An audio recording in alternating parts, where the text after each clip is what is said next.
Coach Tony Adragna. What's up, my man? How are you? Hey, I'm doing well, Joey. How are you doing?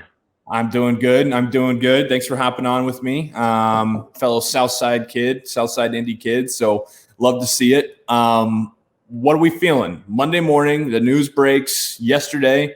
Mike Woodson, new head coach at IU, Thad Matta, associate AD for men's basketball. Give us kind of the pulse of what you're feeling, what IU fans are feeling this morning. Yeah. So my initial reaction yesterday when I saw the news, I tweeted it out.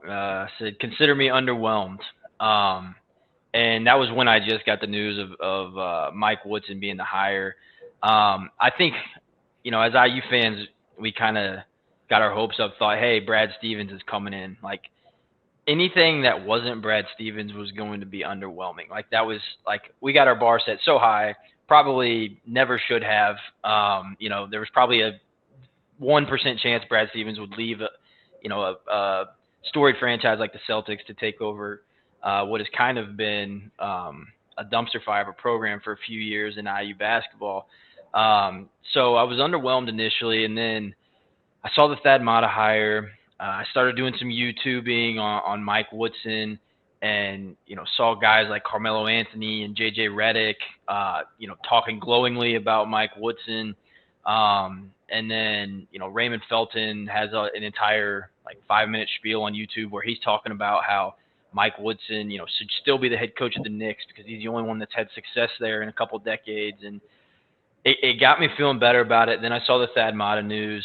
I saw a picture of Mike Woodson in the locker room. I heard him talking about how this is his dream job. There was a lot to like about that. I tweeted it out yesterday. Like my timeline kind of progressively saw me talk myself into the hire I was watching that live too.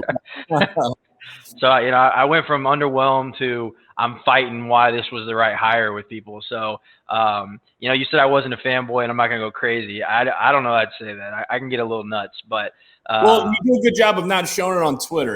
Maybe if you're in your living room, then everybody fanboys in there, but you at least go onto Twitter and you bring more of a level perspective to it. So that's appreciated, I think. Yeah, I try to be objective when I look at these things. I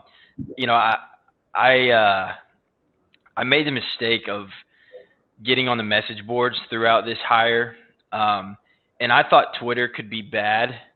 I thought it could be a little toxic. There's some crazies out there. Message board, like all day, every day type of people. That's a different style. Like guys that just live on the message boards, those guys are deep in it. There was do you have to go on the dark web to find the message boards now? I mean, if you're not doing it on Twitter, what the hell is going on? Yeah, it's crazy. But there's a lot of people that bring a lot of value or that see a lot of value in those message boards. And it's cool. You're hanging out with like-minded people. It's like the Twitter before Twitter, but there's still a lot of people on those things. And there's a lot of people that have some pretty wild opinions. And I've stayed away from them for 10 years. In this coaching search, I was like, all right, I'm going to dive back on these things. And it consumed way too much of my life. I'm happy. Do you think Scott Dolson, the AD, looks at those? I would have to say he's got some type of pulse on it. I don't know that he's looking at it, but I'm sure people in his athletic department, are trying to get a pulse of where the fan base is at. But I really do think that Dolson, he didn't give a shit what people cared about this hire. I mean, I think he pretty much knew right away that, announcing Mike Woodson as the head coach would probably be met with some criticism. But I think it was a very calculated decision to break the Thad Matta news pretty much right alongside it. Yeah. A lot of people were like, hey, let Mike Woodson have his day. Let's announce him, let him have his day. Then you can announce Thad Matta the next day. But it's like Scott Dolson knew, this is going to be met with criticism. Let's kind of get the best of both worlds. Let's get this great, brilliant college basketball mind along with an IU guy with NBA experience. Let's pair them together. And by the way, we're going to announce them at the same time because we know this is going to be met with some criticism. Why do you think it was met with such criticism? Just because he, is older, he doesn't have college head coaching experience. I mean, what's because it's an IU guy, why so much criticism? Yeah, I mean, I think the age and not even the age as much as the no college coaching experience come from the NBA historically has not worked out as well as, you look at a Michigan and, with Juwan Howard, that's not been the norm. However, a lot of these guys have some hot takes out there on why this won't work immediately, but IU followed the Michigan model more than they followed like the Chris Mullins St. John's model. They bring in a guy like Thad Matta, Juwan Howard. They brought in Phil Martelli to be on his bench, somebody with 30 years of college basketball coaching experience. So IU is much more following that Michigan model, and quite frankly, it doesn't matter if it's worked or not worked elsewhere. It only has to work here. That's the only time it has to work. So, from an outsider's perspective, like I said, I'm wearing my Purdue gear. I look at this and I feel like, okay, like you mentioned in your first tweet, underwhelming, but then also it kind of feels like a settle. It kind of feels like, well, we've exhausted a lot of options. We'll go with this guy in Woodson. Is that fair to say, or do you think that when they let Archie Miller go, that they threw up a list of 3 to 5 names and Mike Woodson was on there? I think Brad Stevens was one. I think he was absolutely number one who they went after. It would be kind of a no-brainer if you can lure somebody like that. But then after that, I do think it's names 2 through 5. I think Woodson was on there. The guys over at Peegs.com that do great work, they have a hot board. And basically from 1.0 to 7.0, Mike Woodson was 2 to 3 on there. And, they're getting that from sourced information, I would imagine. And so I knew it was a possibility.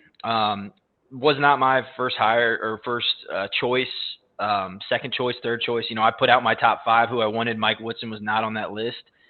So like I said, you kind of watched me talk myself into this. However, I never thought that's why I'm not an AD, because I never thought in my mind of, hey, Mike Woodson paired with Thad Matta, that got me a little bit excited. It's wow, I had Thad Matta as number 2 on my wish list to be our head coach.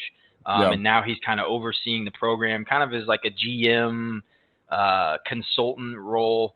And I went on the record multiple times and thought Archie Miller was a home run hire. No way it would fail. And so obviously we saw how that worked out. You've got your Purdue gear on.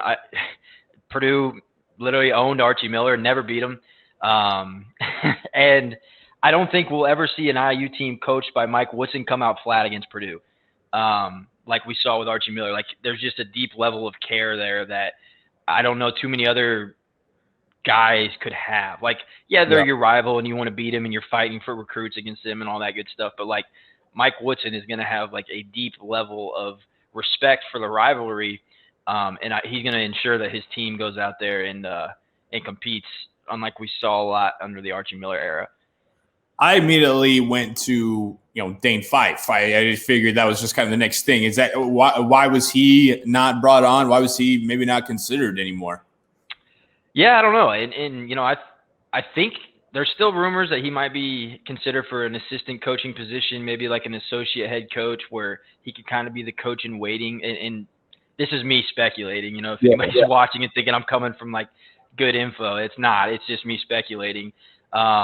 I love Dane Fife. I think he's a great coach. I do wonder, what type of, if there was any conversations had with him, he's a guy that's done a lot of really good things in the college basketball ranks, and he would be intriguing to me. He was intriguing to me. But I get why they went with the Woodson route as well.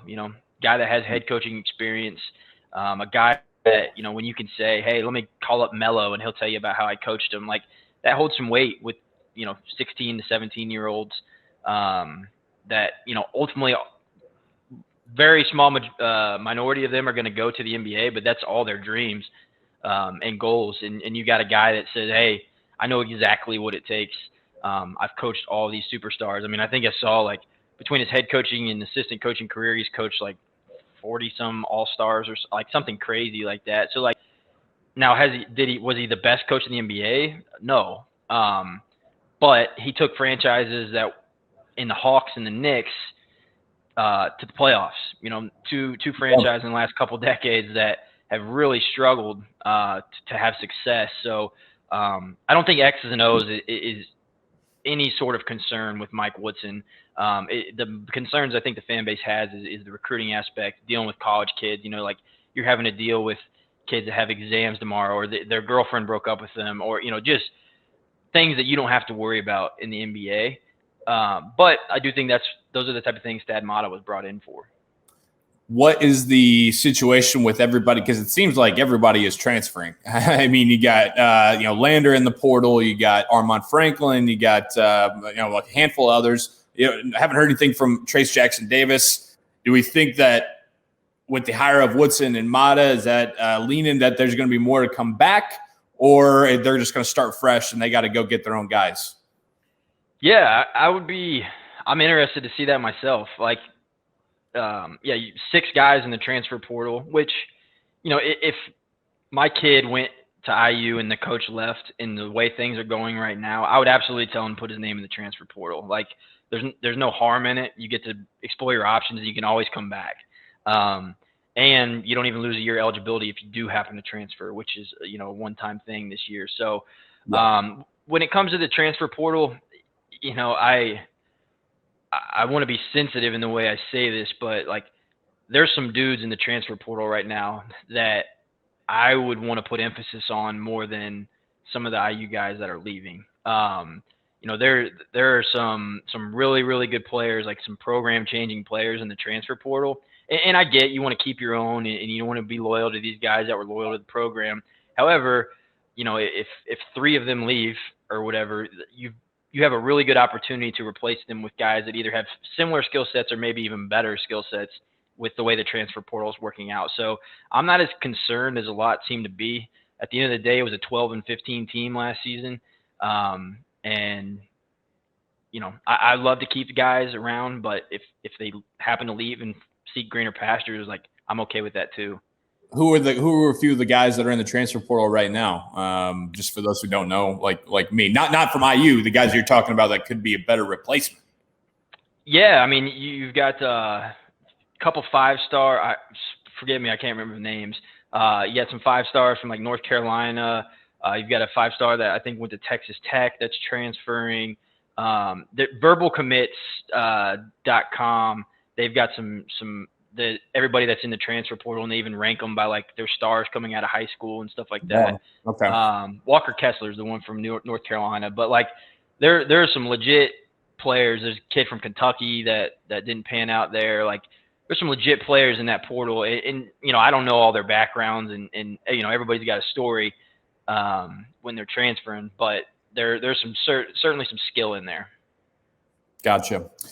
That's Coach Tony Adragna. Man, I appreciate it. Thanks for waking up with me. I know, like I said, for everybody, looking for some good hoops, some good college hoops, especially IU coverage and not takes, but just opinions and thoughts. You got to follow Coach Adragna, Adragna.